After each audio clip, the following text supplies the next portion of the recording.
তো এপিসোডের শুরুতেই আমরা ইয়াংকে দেখতে পাই। ইয়াং শ্যানশির কাছে এসেছিল।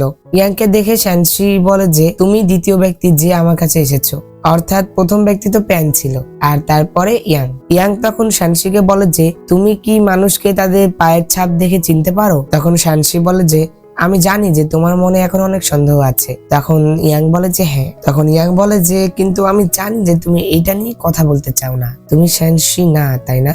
আমার কণ্ঠটা আজকে একটু চেঞ্জ লাগতে পারে তোমাদের কাছে, কারণ আমার গলাটা ভেঙে গেছে, তো তোমরা একটু মানিয়ে নিও। তো তখন শ্যানশি বলে যে তাহলে আমি কে? তখন ইয়াং বলে যে আমি জিনঝেং একাডেমিতে গিয়েছি, সেখানকার শিক্ষার্থীরা বর্তমানে শালীনতা এবং অনিয়ন্ত্রিত আচরণের প্রবণতার বিপরীতে সকলেই মর্যাদাপূর্ণ এবং ভদ্র। একাডেমির কোনো খোঁজ নেই, কিন্তু তোমার কাছে একাডেমির তো কোনো খোঁজই নেই। এই কথা শুনে শ্যানশি বলে যে তাহলে আমি কি শ্যানশির আত্মা নাকি? তখন ইয়াং বলে যে তুমি অযথায় শুধু ভূতের উপরে বিশ্বাস না করে কেন তুমি আমাদেরকে সঠিক খুনিদের ধরার জন্য সাহায্য করছো না? তখন শ্যানশি বলে যে মানুষ শুধু জানে যে ভূত ভয়ঙ্কর, কিন্তু তারা জানে না যে ভূতের জগতে মানুষই সবচেয়ে ভয়ঙ্কর। এই কথা সম্পূর্ণ ড্রামাটি যদি তোমাদের দেখতে হয় তাহলে অবশ্যই আমার চ্যানেলে প্রবেশ করবে এবং চ্যানেলে প্লে লিস্টে চলে যাবে, এবং প্লে লিস্টে যাওয়ার পরে তোমরা এখানে সকল ড্রামার প্লে লিস্ট পেয়ে যাবে, যেখানে তোমরা ক্লিক করলে প্রতিটি ড্রামার প্রতিটি এপিসোড তোমরা এখানে পেয়ে যাবে। এখান থেকে তোমরা প্রতিটি ড্রামার প্রতিটি এপিসোড সম্পূর্ণ দেখতে পাবে।